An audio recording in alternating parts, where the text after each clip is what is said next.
It's America's longest war, and last year there was a record death toll in Afghanistan. But attempts to end the bloodshed are gathering pace. The Taliban and the US are in talks in Qatar. Is peace finally a possibility? This is Inside Story.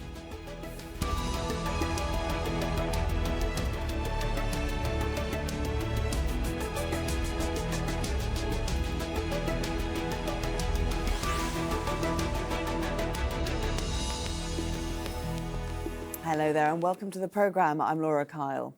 Almost 4,000 civilians dead and 7,000 wounded, and that was just last year. The war in Afghanistan is now in its 18th year.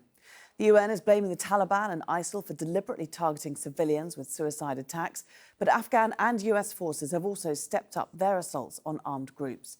927 children were amongst those killed last year, with the UN finding that airstrikes killed twice as many children in 2018 as in the year before.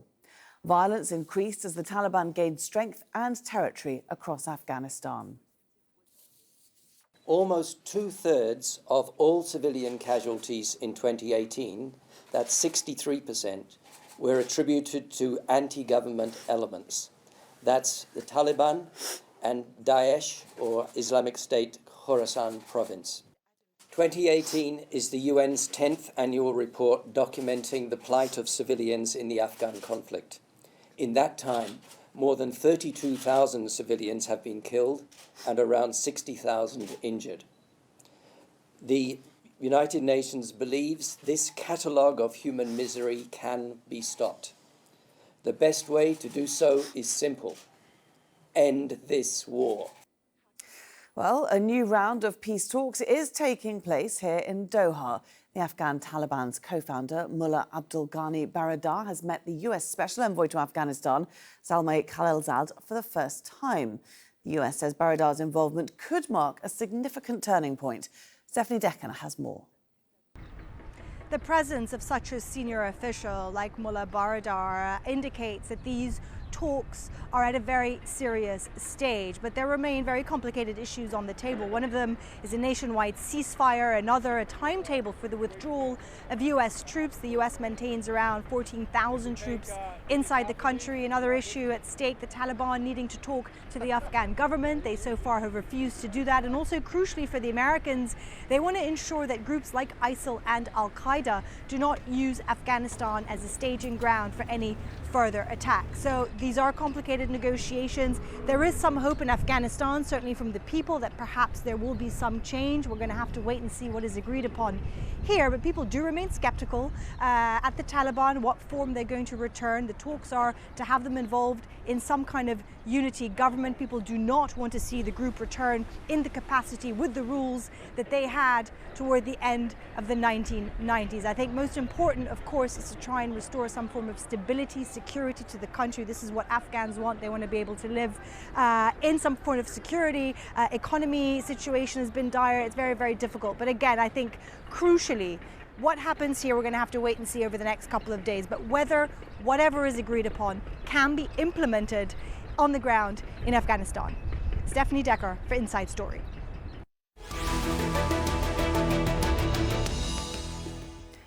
Let's bring in our panel now. And in Kabul, Mushtaq Rahim, an analyst on conflict, peace and security. He's also worked as part of the Afghan Peace Process.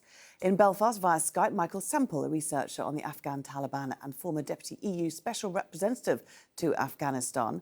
And also from Kabul, via Skype, Anthony Neal, Advocacy Manager at the Norwegian Refugee Council in Afghanistan. A very warm welcome to all of you. Thanks for being here on Inside Story. Mushtaq, these talks in Doha at the moment, they build on this framework for peace that was agreed to at the last talks in Doha. They're also getting a boost, aren't they, from the presence of Taliban's co-founder, Mullah Baradar. But what's likely to come of them? I think this is a good progress that Mullah Baradar has joined the ranks of the Taliban as part of the peace process. The expectation is that this time we should have concrete progress on the issues that were agreed in the last meeting in Doha. And why do I say that? In the last meeting, they agreed on a broader framework of the American withdrawal from the Afghan from Afghanistan and some issues related to future arrangements. But then we were hearing some news here that there were differences of opinions about the issues between the Afghan government and Zalmay Khalilzad. But later on, the trip of Alice Wales to Kabul, as well as Khalilzad's meetings with President Ashraf Ghani, I think has ironed out many issues. And also, Mullah Baradar was one of the people that Afghan government really pushed for his release and engagement in the peace process. Afghan government has been, since his arrest, been pushing for his release in 2010, and it is said that he was the man who really was engaged in the peace negotiations in initial contacts with the Afghan government back in 2010 before he was captured. So I think things are progressing well. The expectations here in Kabul is that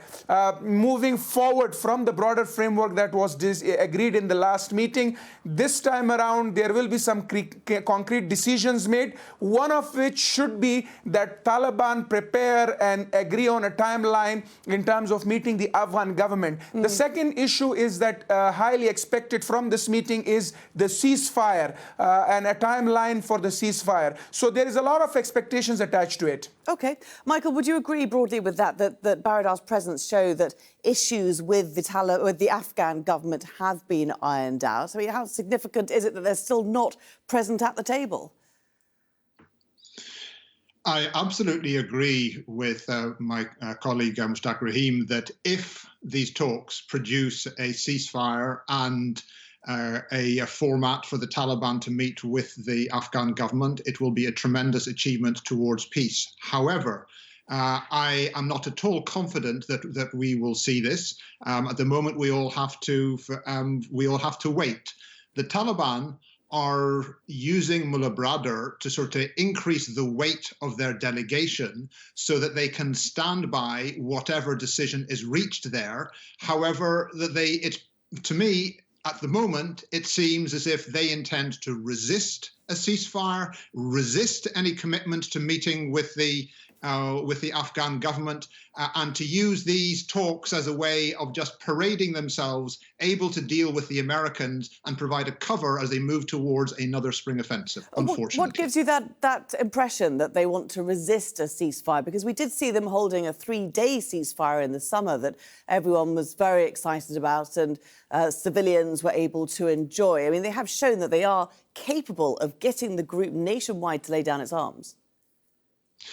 In the month since the last very significant talks in Doha between the U.S. delegation and the Taliban, the movement has, frankly said, not a great deal about it, and has invested time in reassuring their military that the war goes on. Even as the talks are taking place in Doha, the Taliban's military commission is gathering its commanders and senior officials in Pakistan, briefing them on the spring offensive. That does not look to me like a movement which is preparing to ceasefire. OK, we'll certainly return to that and look a little bit more about the Afghan government's involvement in a moment. Just for now, though, I want to bring in Anthony, because we've got shocking numbers of civilian casualties that we've seen there in Afghanistan last year. How much do Afghans want? How much do they need for this ceasefire to take place? Yes, and unfortunately, what we're seeing, as those statistics point out, is very much a backwards trend in the number of civilians who've been killed by this conflict. Unfortunately, in the last 4 years, we were seeing a slow but small decrease in the number of civilians being killed. But this year, in 2018, was the deadliest year on record. I was just actually in Uruzgan and in Kandahar, and I had the opportunity to speak to some of the communities that we assist as NRC. And very much they are hoping and really hoping that the ceasefires or an end to the violence takes place, because most of these people, they've been displaced, their homes have been destroyed by the ongoing fighting. However, it's not just about peace, and it's not just about an end to the violence. I think that with all of the talk about the ceasefires, we need to make sure that because of the politics, we don't become blind to the reality of the needs on the ground. The other thing that very much came through from my trips to the south in recent weeks was that in addition to peace, what people are really asking for is they're asking for jobs. They're asking for a roof over their head. They're asking for the opportunity of their children to go to school. And all of these things are being denied to them right now. And as such, whilst a ceasefire would help in some respects, we also need to make sure that the international commitment to Afghanistan is maintained with or without a political ceasefire. OK, Mushtaq, Anthony's experience on the ground, I mean, that would suggest, wouldn't it, that Michael's theory that the Taliban is not interested in a ceasefire, that we're seeing these increased number of attacks, it would suggest that the Taliban simply is just gearing up for more violence and it's not ready to back down at all and not implement the stability that Anthony said Afghans so desperately need in terms of education and jobs and security.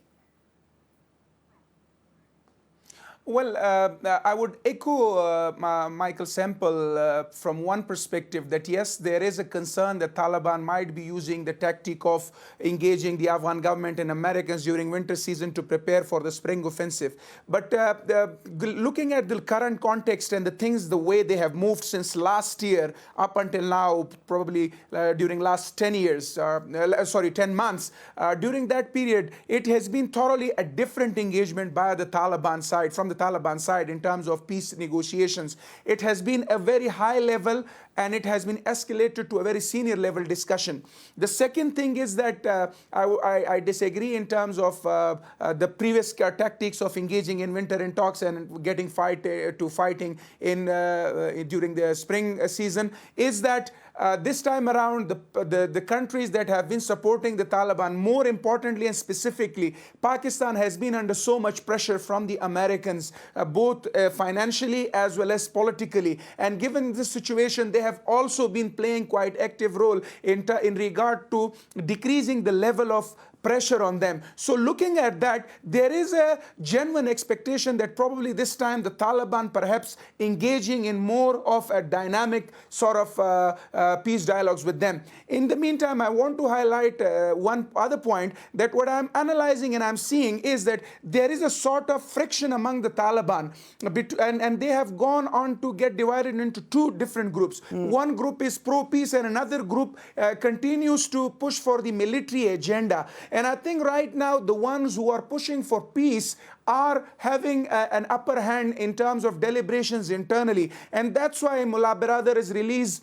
He's joining the delegation, and Mullah Abbas Tanakzai's retrieval from his position of where he said that he wants to dissolve the National Army after they come back, but then later on he says, no, I didn't mean this. Looking at all these things, there is a positive signs in terms of peace process. But in the meantime, I cannot rule out the spring offensive. And why is that?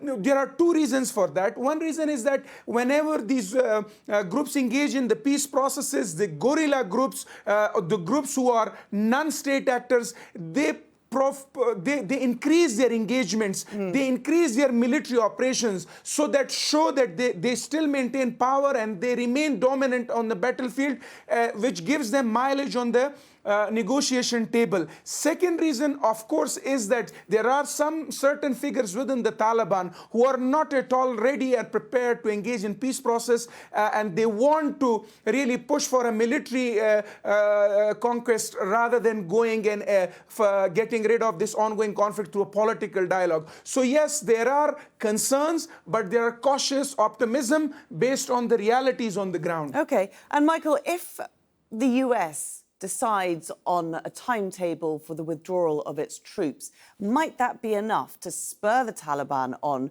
to accept a ceasefire and not launch a spring offensive? Well, I think that this is the offer that the US is trying to tempt the Taliban with. However, the Taliban's sort of internal discussions so far, largely reflected in their last round in Doha, was that they expect the US to withdraw its troops and then essentially hand over power to the Taliban as they leave, and the Taliban insist on their right to carry on fighting until the US actually leaves. Now, I mean, yeah, we're sort of watching both sides on this. I think few people expect the United States, after investing 18 years, so much money, so much blood, that they're simply going to hand over power to the Taliban as they leave, and the most reasonable thing, as far as I can see, would be for the Taliban to accept what you suggest, but they have not prepared their membership for that decision. In fact, as late as last night, the Taliban put out a message to their members saying, call on all the true believers in the world to pray for the victory of the Islamic Emirate. The agenda is victory rather than peace, and those are two very different things. But is there not a fear amongst many that the US is in such a rush to withdraw its troops from Afghanistan, as per Donald Trump's desire, that it's going to lose its leverage over the Taliban and whatever claim to power it's going to have? Oh yes, and this is also where I think we should come back to what Mushtaq was talking about, the fact that there is a certain debate inside the Taliban. I believe that at the moment, those who have the upper hand in the leadership are happy to try and keep their forces together in the only way they know, which is by telling them to carry on fighting, in the hope that they can grab the prize at the end. In other words, take over again.